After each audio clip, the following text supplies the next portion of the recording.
जय हिंद दोस्तों, मैं आपका अपने YouTube चैनल सक्षम ज्ञान आरबीएल में स्वागत करता हूं। अब हम लोग जो यूपीपी की परीक्षाएं लगी हुई हैं री एग्ज़ाम, उनके सभी प्रीवियस ईयर क्वेश्चंस को देखेंगे। एक एक चैप्टर करके सभी प्रीवियस ईयर क्वेश्चन को देखेंगे जो कि अब तक परीक्षाओं में पूछे गए हैं। तो देखते हैं हम अपना पहला क्वेश्चन जो हमारा है। हमारा पहला क्वेश्चन क्या है, आप लोग देख सकते हैं। जेल वार्डन घुड़सवार फायरमैन 19 दिसंबर 2020 में सेकंड शिफ्ट में ये पूछा गया क्वेश्चन है। ओके, तो इसमें ये क्वेश्चन है, निम्नलिखित में से कौन सी एक संख्या अपरिमेय है ना। मतलब इसमें कौन सी एक संख्या जो है अपरिमेय है। तो इसमें हम पहले देखते हैं परिमेय संख्या और अपरिमेय संख्या कौन होती हैं। परिमेय संख्या, ओके, इसमें कौन सी एक परिमेय संख्या होती है और अपरिमेय संख्या। ठीक है, पहले हम लोग देख लेते हैं अपरिमेय संख्या। अपरिमेय, तो इसमें जो परिमेय संख्या होती हैं, जो परिमेय संख्या होती हैं, जिन्हें हम पी अपान क्यू के रूप में लिख सकते हैं, पी अपान क्यू के रूप में लिख सकते हैं, वो हमारी परिमेय संख्या होती हैं। ओके, वो अपरिमेय संख्या कौन सी होती हैं। अपरिमेय संख्या जिन्हें हम पी अपान क्यू के रूप में न लिख सकें और उन्हें अंडर रूट में लिखे जाएं, जैसे अंडर रूट 5 हो सकता है, या फिर हम पाई भी कह सकते हैं। ओके, ये हमारी अपरिमेय संख्या होती हैं, ये हमारी अपरिमेय संख्या होती। तो आइए इस प्रश्न को हम हल करते हैं, हल करके देखते हैं इसका क्या आंसर आएगा। ओके, चलिए देखते हैं। इसे पहले मिटा देते हैं एक बार। तो इसमें जैसे आप देख सकते हैं, इसमें हमारा पहला जो ऑप्शन है ये √12 है, √12/√3। तो हम इसे जब यहाँ काटेंगे, जैसे यहाँ पे √12 लिखा हुआ है, यहाँ पे √12/√3 लिखा हुआ है, तो हम रूट रूट ऐसे काटेंगे, यहाँ 4 आ जाएगा, अंडर रूट 4 आ जाएगा, ऐसा हम कह सकते हैं। तो इसे हम जब बाहर निकालेंगे तो ये 2 आ जाएगा। तो ये हमारी एक परिमेय संख्या हो जाएगी। ओके, ये हमारी परिमेय संख्या हो जाएगी। और इसमें अब देखते हैं इधर वाला, हम देखते हैं दूसरा वाला नेक्स्ट ऑप्शन। तो अब हम इसमें अपना सेकंड वाला ऑप्शन चेक करते हैं। चलिए हम इसमें सेकंड वाला ऑप्शन अपना चेक कर लेते हैं, इसमें क्या होता है। ये तो परिमेय संख्या हो गई। ओके, तो सेकंड वाला जो ऑप्शन है उसे अगर हम करेंगे, तो इसे अगर हम हल करेंगे, ऐसे कह सकते हैं, अगर हम इसे हल करेंगे तो यहाँ पे 2 आ जाएगा और यहाँ पे 5 आ जाएगा। अभी हमने आपको जस्ट बताया है कि पी अपान क्यू के रूप में जो संख्या लिखे जाएंगे वो परिमेय संख्या होंगी, ना कि अपरिमेय संख्या होंगी। ओके, तो ये भी हमारा नहीं हो सकता आंसर, और ये भी नहीं हो सकता। और इसके बाद अब हम अपना अगला देखते हैं। अब जैसे यहाँ पे है 4/20। ओके, अंडर रूट 20/√4 है। जब इसे हम काटेंगे ऐसे ऐसे करके, तो यहाँ पर आ जाएगा अंडर रूट 5। अभी मैंने जस्ट आपको बताया था, जो रूट में लिखी जाती संख्याएं, चाहे माइनस में हो या प्लस में, वो हमारी अपरिमेय संख्या होती हैं। तो इसका सी हमारा एकदम राइट आंसर हो जाएगा। आप देख सकते हैं ये प्रीवियस ईयर क्वेश्चन है और हम सभी प्रीवियस ईयर क्वेश्चन करेंगे, इसका हमारा सी राइट हो जाएगा।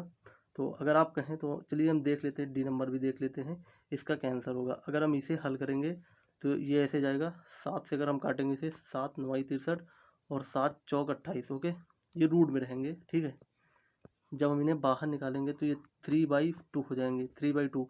अब ये पी अपान क्यू के रूप में लिखी हुई संख्या है, तो ये अपरिमेय संख्या नहीं हो सकती, ये भी एक परिमेय संख्या ही है। ओके, ये भी एक परिमेय संख्या है। क्या है, परिमेय संख्या है, ये अपरिमेय संख्या नहीं हो सकती है, आप लोग जानते हैं। चलिए अब हम लोग अपना अगला क्वेश्चन देखते हैं। ठीक है, तो अगला क्वेश्चन हमारा है, दो संख्याओं का योग 28 है और उनका अंतर 12 है। ठीक है, दो संख्याओं का योग 28 है और उनका अंतर 12 है, संख्या का गुणनफल क्या होगा।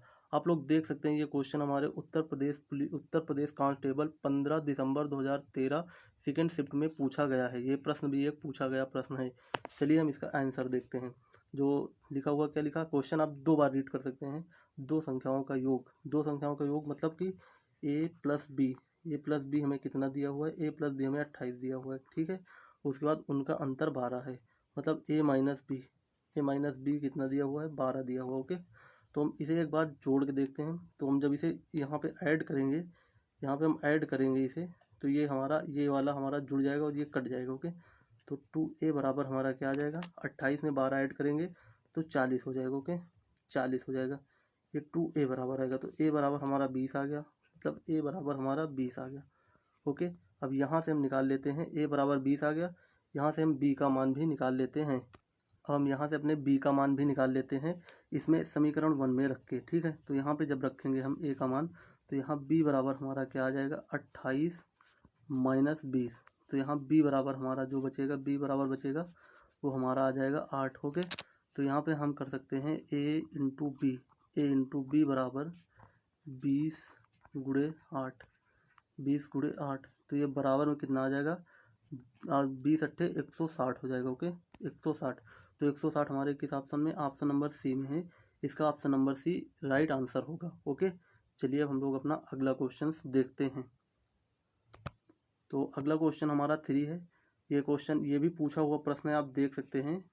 उत्तर प्रदेश कांस्टेबल 15 दिसंबर 2013 को ये पूछा गया है। ये क्वेश्चन क्या है, ये पूछा है 80 और 90 के बीच अभाज्य संख्याएं हैं, अभाज्य संख्याएं।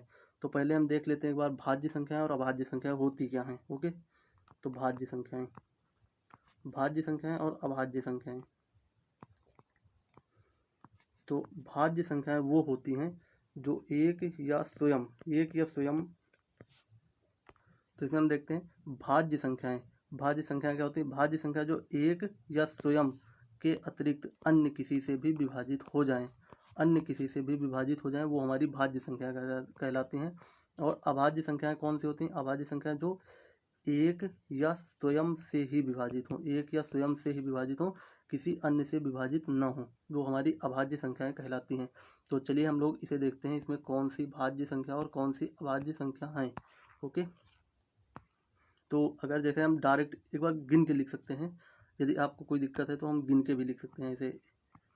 ऐसे लिख लेंगे 80, 81, 82, 83, 84, 85 कर सकते हैं, 86 कर सकते हैं और 87, फिर 88 हो जाएगा, फिर 89 हो जाएगा, फिर 90 हो जाएगा। ओके अब इसमें हम लोग देख सकते हैं 80 भी हमारी कट जाएगी। ओके उसके बाद 81 भी हमारा 9 से कट जाएगा, 82 भी हमारा कट जाएगा, 83 हमारा नहीं कटेगा, 84 भी कट जाएगा, 85 भी कट जाएगा, 86 भी कट जाएगा, 87 भी कट जाएगा और 88 भी कट जाएगा। आप 87 देख सकते हैं 3 से कट जाएगा, 3 दूना 6, 3 9 27 और 88 भी कट जाएगा। लेकिन यहाँ पर हम कह सकते हैं 89 नहीं कटेगा। ओके और 90 भी हमारा कट जाएगा। तो यहाँ पर दो हमारी बची 83 और 89। तो ये रहा हमारा ऑप्शन नंबर 3 में, डी में 83 और 89, ये हमारा राइट हो जाएगा। ओके चलिए अब हम लोग अपना अगला क्वेश्चन देखते हैं। 3 क्वेश्चन हो गए हैं। क्वेश्चन नंबर 4, इसमें लिखा हुआ है नीचे दी गई कौन सी संख्या 12 से पूर्णतः विभाजित है। तो इसमें 12 से पूर्णतः विभाजित है, 12 का मतलब आप ऐसे चेक कर सकते हैं, वो जैसे 12 से पूछा हुआ है तो वो संख्या 4 गुणे 3 बराबर 12 होती है। ठीक है तो इसका मतलब है इसमें जो भी संख्या है वो 4 और 3 दोनों से विभाजित होनी चाहिए। तो 4 की विभाज्यता का नियम क्या होता है, लास्ट के दो अंक 4 से कटने चाहिए। और 3 का जो विभाज्यता का नियम होता है, अंकों का योग 3 से विभाजित होना चाहिए। ओके तो चलिए हम लोग देखते हैं। तो इसमें हम पहले 4 का विभाज्यता का नियम लगा के देखते हैं। 4 से हम ये लास्ट के 2 अंक काटेंगे तो इसमें कट जाएगा। 4 से 4 का नाम 4, 4 चौक 16 भी कट जाएगा और 4 से 28 ये भी कट जाएगा। 4 4 का नाम 4, 4 9 36 ये भी कट जाएगा। और इसमें 4 4 का नाम 4, 4 ये भी कट जाएगा। तो इसमें 4 का जो नियम है ये तो फेल हो गया, मतलब ये सब में लग रहा। अब हम इसे 3 का नियम लगा कर देखेंगे। तो 3 का नियम हम जब लगाएंगे तो यहाँ पे 8 2 10 हो जाएगा, 10 8 18 हो जाएगा और 18 6 हमारा कितना हो जाएगा, 24 हो जाएगा, 24 5 29 हो जाएगा। ओके तो ये तो नहीं कटेगा, इससे बिल्कुल भी नहीं कटेगा।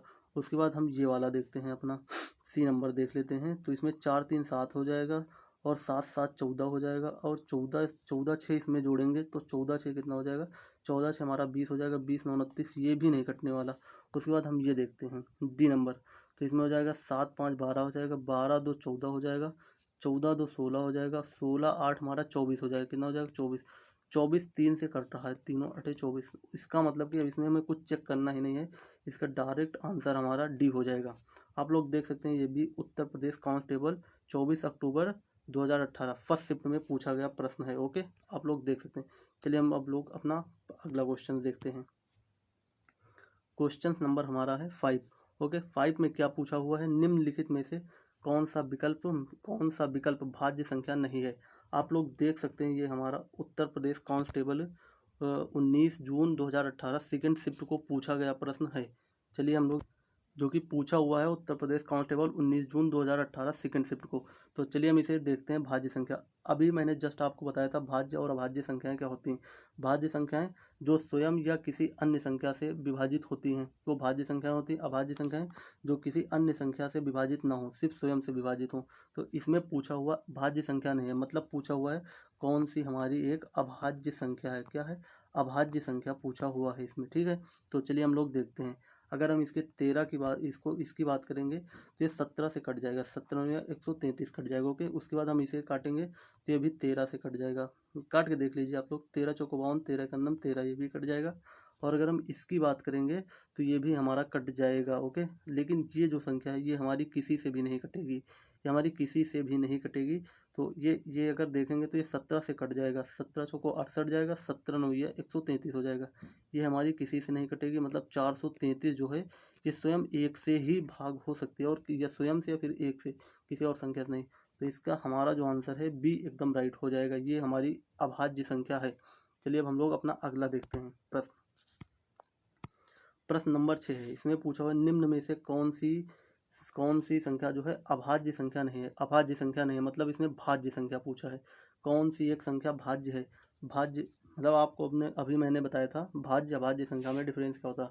अभाज्य संख्याएं जो स्वयं या फिर एक से ही विभाजित हों वो अभाज्य संख्या होती है, और भाज्य संख्याएं जो एक या स्वयं के अलावा भी किसी अन्य संख्या से विभाजित हो जाएं वो हमारी अभाज्य संख्या कहलाती हैं।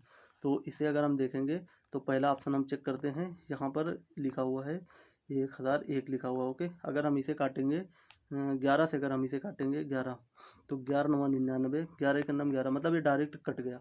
तो ये किसी अन्य संख्या से विभाजित हो रहा है, इसका मतलब इसमें हमें कुछ चेक करना ही नहीं, इसमें पहला आंसर ही सही हो जाएगा। आप लोग देख सकते हैं ये भी हमारा पूछा हुआ प्रश्न है।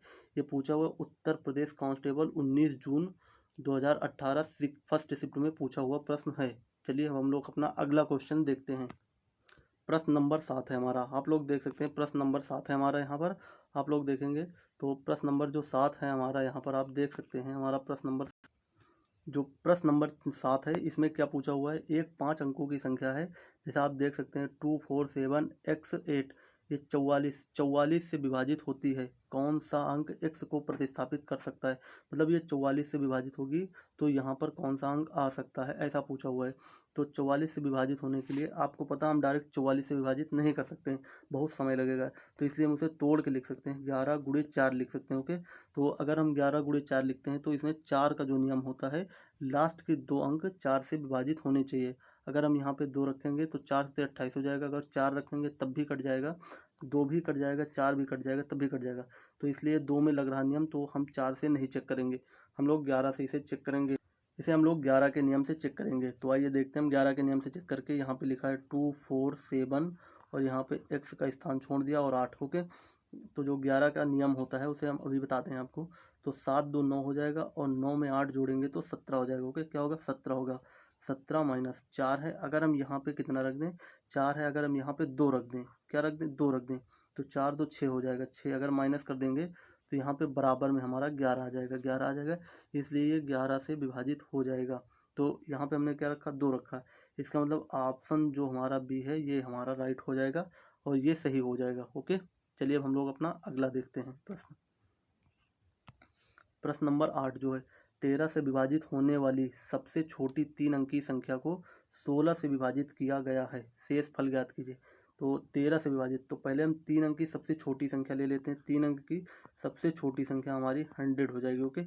लेकिन 100 तो हो जाएगी सबसे छोटी संख्या 3 अंक की, लेकिन क्या यह 13 से विभाजित होगी, तो बिल्कुल नहीं होगी। तो हम देखते हैं इसके आसपास 3 अंक की 13 से जो विभाजित होने वाली संख्या। तो अगर हम देखेंगे तो 13 13 अट्ठे 104, 13 अट्ठे कितना होता है, 104 होता है। कितना होता है, 13 अट्ठे 104। हाँ, ये डायरेक्ट 3 अंक की संख्या और छोटी से छोटी संख्या है, इससे छोटी संख्या नहीं है 13 से विभाजित होने वाली 3 अंक की। तो अब ये आ गया 104 आ गया, तो हम 104 को 16 से विभाजित करके देखेंगे। अगर हम 104 को 16 से विभाजित करेंगे तो ये 16 से कितना जाएगा, 16 छंग 96, कितना जाएगा 96। यहाँ बचा कितना, 4 4 8 बचा, कितना बचा, 8 बचा। तो इसका आंसर जो हमारा है, आंसर नंबर डी हो जाएगा, ओके। और आप देख सकते हैं उत्तर प्रदेश कांस्टेबल 27 जनवरी, यहाँ गलत लिखा, 27 जनवरी 2019 फर्स्ट शिफ्ट में पूछा हुआ प्रश्न है, ओके। चलिए अब हम लोग अपना अगला क्वेश्चन देखते हैं। हमारा अगला क्वेश्चन है, नीचे दी गई संख्या में से कौन सी वर्ग संख्या नहीं है। वर्ग संख्या आप ऐसे देखेंगे तो डायरेक्ट आपको सब में लास्ट में 25 25 दिखेगा, लेकिन जो 25 लिखा हुआ है इसका एक नियम है, यदि किसी भी संख्या में लास्ट में 25 लिखा हो, किसी भी संख्या में, तो उसके पहले जो होगा, उसके पहले 25 के बाद जो मतलब आएगी संख्या, वह एक सम संख्या होनी चाहिए। अगर वह एक सम संख्या है तभी यह एक हमारा क्या हो सकता है, पूर्ण वर्ग बन सकता है, अन्यथा नहीं बन सकता।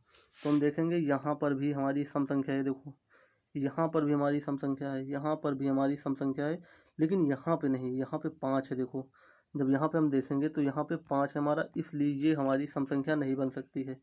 ये देखिए यहाँ पे 2 है, 2 है और 2 है, 2 के बाद हमारा क्या है, 2 है, 5 है, 2 है, 5, मतलब ये 25 तो है। इसके बाद ये हमारी विषम संख्या आ गई, तो ये हमारा कभी भी वर्ग नहीं बन सकता। ओके, चलिए अब हम लोग अपना अगला क्वेश्चन देखते हैं। हमारा क्वेश्चन नंबर 10 है। ये भी आप देख सकते हैं, जेल वार्डन घुड़सवार फायरमैन 20 दिसंबर 2020 की सेकंड शिफ्ट में पूछा हुआ प्रश्न है। हम आपको सभी सिर्फ प्रीवियस ईयर क्वेश्चंस ही कराएंगे जो मोस्ट इम्पॉर्टेंट हैं, बस बाकी और कुछ भी नहीं कराएंगे, ठीक है। तो जैसे ये हमारा है प्रीवियस ईयर क्वेश्चंस, तो इसमें क्या पूछा हुआ है, इसमें देख सकते हैं, यदि एक संख्या का 6/7 का 1/3, 6/7 का 1/3 28 के बराबर है तो वह संख्या होगी। मतलब 6 बटा, हम कर सकते हैं 6/7। ओके, 6/7 का मतलब गुणा लगा देंगे, ठीक है। 1/3 मतलब 1/3, 28 के बराबर है, मतलब 28 के बराबर है, इसका मतलब इसके बराबर 28 है। तो हम इसे काटेंगे 3 से, 3 दूना 6 हो जाएगा। ओके, 2 हो जाएगा। अब अगर हम 2 से इसे काटेंगे तो 2 एक नम 2, 2 चौको 8 और 14 सत्ते 98 आ जाएगा। ओके, क्या आएगा, 14 सत्ते 98। तो देखते हैं 98 किस ऑप्शन में है। 98 हमारे डी ऑप्शन में है, इसका मतलब डी ऑप्शन इसका करेक्ट आंसर हो जाएगा। ओके, चलिए अब हम लोग अपना अगला क्वेश्चन देखते हैं। हमारा क्वेश्चन नंबर 11 आ गया। 11 मतलब इसमें पूछा हुआ है 729 की पावर 149 में इकाई अंक होगा। तो इकाई अंक ज्ञात करने के लिए एकदम सिंपल फंडा होता है, जैसे जो पावर होती है, जो पावर 149, इसे हम 4 से पहले विभाजित कर लेंगे। जब हम 4 से विभाजित करेंगे तो इसमें आ जाएगा 4 3 12, मतलब यहाँ 2 बचा, और 4 4 से 28, मतलब इसका शेष कितना बचा, शेष 1 बचा ना। हम देख सकते हैं इसका शेष 1 बचा, जो शेष बचेगा उसी की हम पावर कर देंगे। तो इसका हम इकाई अंक ले लेंगे और इसकी पावर 1 कर देंगे। 9 की पावर 1 जब हम करेंगे तो इसमें क्या आएगा, 9 गुणे 1 बराबर में 9, इकाई अंक हमारा भी इसमें 9 ही होगा। ओके, इसका मतलब 9 इसका राइट हो जाएगा आंसर। और आप देख सकते हैं ये प्रश्न भी उत्तर प्रदेश कांस्टेबल 15 दिसंबर 2013 को पूछा गया है। चलिए अब हम लोग अपना अगला क्वेश्चन देखते हैं। क्वेश्चन नंबर 12 है हमारा। ओके, चलिए हम लोग क्वेश्चन नंबर 12 हम लोग देखते हैं। ये आप देख सकते हैं, उत्तर प्रदेश कांस्टेबल 15 दिसंबर 2013 को यह प्रश्न पूछा गया है। मतलब कि यह प्रीवियस ईयर प्रश्न है जो कि परीक्षा में आया हुआ है और इसके आने के चांस भी हैं। अगर ये प्रश्न नहीं आएगा, इस तरह का आ सकता है। तो आइए हम लोग इसे देखते हैं। इसमें लिखा हुआ है, एक बस कुछ पुरुष तथा उनकी आधी महिला, मतलब कुछ पुरुष, तो पुरुष हमें पता नहीं तो हम एक्स मान लेंगे। ओके, क्या मान लेंगे, एक्स मान लेंगे। और महिलाएं हमें कितनी मानी है, महिलाएं उनकी आधी, मतलब आधी मतलब 1/2 हम कर सकते हैं। मतलब आप समझ सकते हैं, जैसे 1 रुपया है और उसका हम आधा करेंगे तो 1/2 ही तो करेंगे, तभी तो 0.5 आएगा, ठीक है। तो उसी तरह 1/2 मान लेते हैं, ठीक है। बराबर हैं, है ना, संख्या के बराबर हैं। महिला को लेकर, है ना, महिला को लेकर दिल्ली से, मतलब बस जो है महिलाओं को, मतलब सभी को लेकर दिल्ली से चलती है और मेरठ पहुंचने पर 10 पुरुष उतर जाते हैं। मतलब इसमें 10 पुरुष जो हैं ये उतर गए हैं, मतलब 10 माइनस हो जाते हैं, ठीक, उतर जाते हैं, तथा 5 महिलाएं सवार हो जाती हैं। इसमें 5 महिलाएं जो हैं वो सवार हो जाती हैं, ठीक, इसका मतलब 5 प्लस होगा। अब बस में पुरुष तथा महिलाओं की संख्या बराबर है। अब बस में जो है पुरुष तथा महिलाओं की संख्या बराबर है। प्रारंभ में दिल्ली से कुल कितने यात्री बस पर सवार हुए थे। मतलब इसे अब हम हल कर लेंगे तो डायरेक्ट हम लोगों का आंसर जो है आ जाएगा। ओके, तो इसमें हम इस तरह से हल कर सकते हैं, जैसे यहाँ पे x माइनस x/2, इसे हम इधर भेज देंगे और इसे हम इधर भेज देंगे, ठीक है। इधर हमारा आ जाएगा प्लस का 5 है, ये माइनस का 10 आएगा, तो ये हमारा प्लस का 10 हो जाएगा। ओके, प्लस का 10 हो जाएगा। इसे हल करेंगे तो यहाँ पे आ जाएगा x/2 बटे में देखेंगे तो 15 आ जाएगा। ओके, x/2 बटे में 15 आ जाएगा, मतलब ये आधे का मान आ गया। और अगर हम x का मान निकालेंगे, x का मान, तो x का मान हमारा 30 आ जाएगा। क्या आ जाएगा, 30 आ जाएगा। तो हम यहाँ पे इसे हम ऐड ऑन कर सकते हैं। देखिए हम थोड़ा सा यहाँ पे स्पेस देते हैं, उसके बाद इसे हम हल करके आपको दिखाते हैं। तो हम यहाँ पे इसे हम हल करेंगे तो जैसे हम यहाँ पे हल करेंगे तो यहाँ पे आ जाएगा x + 2, उसके बाद x, इसे हम हल करेंगे तो हमारा कितना आ जाएगा, यहाँ पे हल करेंगे इसे 15 ऐड करेंगे, उसके बाद यहाँ पे 30 है, ठीक है 30। तो ये दोनों हमारा जोड़ के कितना हो जाएगा, तो इसे जब हम जोड़ेंगे तो ये हमारा 15 + 30 मिलाकर कितना हो जाएगा, 45 हो जाएगा। ओके, तो 45 हो जाएगा। तो आप समझ सकते हैं कि जो शुरू में थे, दिल्ली से जब बस चली थी तो उसमें कुल 45 यात्री सवार हुए थे। तो 45 किस ऑप्शन में आंसर है, आप देख सकते हैं ऑप्शन नंबर सी में दिया हुआ है। तो इसका मतलब ऑप्शन सी इसका इस राइट ऑप्शन हो जाएगा। ओके, चलिए अब हम लोग अपना अगला क्वेश्चन देखते हैं। क्वेश्चन नंबर 13 आप देख सकते हैं। 14 क्वेश्चन नंबर 14 है, निम्नलिखित में से कौन सा कथन सत्य है। ये भी आप देख सकते हैं, उत्तर प्रदेश कांस्टेबल 15 दिसंबर 2013 को यह प्रश्न भी पूछा गया है परीक्षा में। तो चलिए हम लोग इसे देखते हैं। इसमें पहला प्रश्न लिखा है, दो पूर्णांकों का योग हमेशा एक पूर्णांक होता है ना। आप देख सकते हैं, फिर से पढ़ सकते हैं, दो पूर्णांकों का योग हमेशा एक पूर्णांक होता है, मतलब ये बिल्कुल ही सही है ऑप्शन। इसमें जो पहला ऑप्शन है वो हमारा राइट होगा। ओके, ये हमारा सही है। उसके बाद है दूसरा, दो पूर्णांकों का अंतर हमेशा, जो दूसरा ऑप्शन है इसमें लिखा, दो पूर्णांकों का अंतर हमेशा एक पूर्णांक होता है, मतलब ये भी सही है हमारा। उसके बाद हम देखेंगे -14 जो होता है, -14 ये हमारा बड़ा होता है -8, और उसके बाद -7। जब ये यहाँ से हम ब्रैकेट हटाएंगे तो ये प्लस हो जाएगा। तो इसका मतलब -8 + 7, तो यहाँ पे आ जाएगा -1। -1 जो है ये -14 से बड़ा हो, मतलब -14 जो है -1 से बड़ा होता है नहीं। माइनस में जितनी छोटी संख्या होती है उतनी ही बड़ी होती है, जितनी छोटी संख्या माइनस में होगी उतनी ही बड़ी होगी। तो इसका मतलब ये हमारा गलत हो जाएगा। ओके, उसके बाद नीचे वाला देखेंगे तो यहाँ पे माइनस का 5 है और माइनस का 2 है, तो माइनस माइनस प्लस होके यहाँ 7 हो जाएगा। ओके, और ये माइनस का 8 हो जाएगा। तो इसका मतलब माइनस का 7 बड़ा है माइनस के 8 से, ये भी सही है। तो इसका ऑप्शन जो है ये हमारा सी हो जाएगा, इज राइट। ओके, चलिए अपना अगला क्वेश्चन देखते हैं हम लोग। क्वेश्चन नंबर 15 देखते हैं हम लोग। वह छोटी से छोटी संख्या ज्ञात करें जिसके द्वारा 1200 को एक पूर्ण वर्ग बनाने के लिए गुणा किया जाना चाहिए। आप देख सकते हैं यह प्रश्न भी उत्तर प्रदेश कांस्टेबल 28 जनवरी 2019 की फर्स्ट शिफ्ट को पूछा गया प्रश्न है। ठीक है, तो इसके ऑप्शन नहीं दिए हुए थे इसलिए मैंने लिख दिए हैं। आप देख सकते हैं इसके अकॉर्डिंग, अगर 1200 को हम 2 से गुणा करेंगे तो ये आ जाएगा 2400। कितना आ जाएगा, 2400। तो 2400 कोई वर्ग होता है, नहीं होता, बिल्कुल भी नहीं होता, शायद आप जानते होंगे।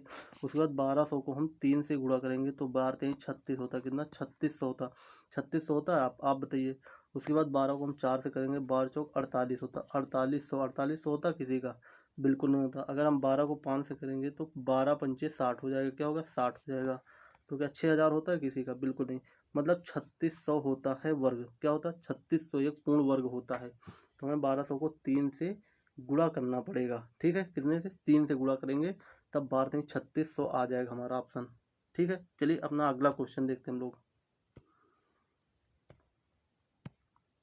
हमारा लास्ट क्वेश्चन आज का, हमारा बिल्कुल लास्ट क्वेश्चन है और आखिरी क्वेश्चन है, मोस्ट इंपॉर्टेंट है, आप लोग इसे देख लीजिए। उत्तर प्रदेश कांस्टेबल 28 जनवरी 2019 को यह प्रश्न पूछा गया है, आप लोग देख सकते हैं। इसमें लिखा हुआ है 256 के वर्गमूल और 16 के वर्गमूल को गुणनफल ज्ञात कीजिए, मतलब इनका दोनों का गुणनफल ज्ञात कीजिए। कहने का मतलब है यहाँ 256 लिखा हुआ है, ठीक है, और इसे क्रॉस लगा के यहाँ पे 16 लिखा हुआ है। ठीक है, गुणन मतलब वर्गमूल, तो ये बाहर आएंगे तो ये 16 हो जाएगा। ठीक है, उसके बाद ये बाहर आएगा तो ये 4 हो जाएगा। इसका गुणनफल क्या होगा, 16 चौको 64 होगा, 64। अगर हम 64 का वर्गमूल ज्ञात करने के लिए कह रहा ना, तो 64 का वर्गमूल ज्ञात करेंगे तो क्या आएगा, 8 आ जाएगा। क्या आएगा, 8 अठाई 64, मतलब 8 आ जाएगा। ओके, 8 आपके किस ऑप्शन में दिया हुआ है आप देख सकते हैं, ऑप्शन नंबर डी में दिया हुआ, इसका मतलब ऑप्शन नंबर डी इसका राइट आंसर हो जाएगा। तो चलिए फिर मिलते हैं आपसे नेक्स्ट वीडियो में। यदि आपको हमारा वीडियो पसंद आया हो तो लाइक कीजिए, हमारे चैनल को सब्सक्राइब कीजिए, बेल आइकन प्रेस करना मत भूलिए। जय हिंद, जय भारत, धन्यवाद।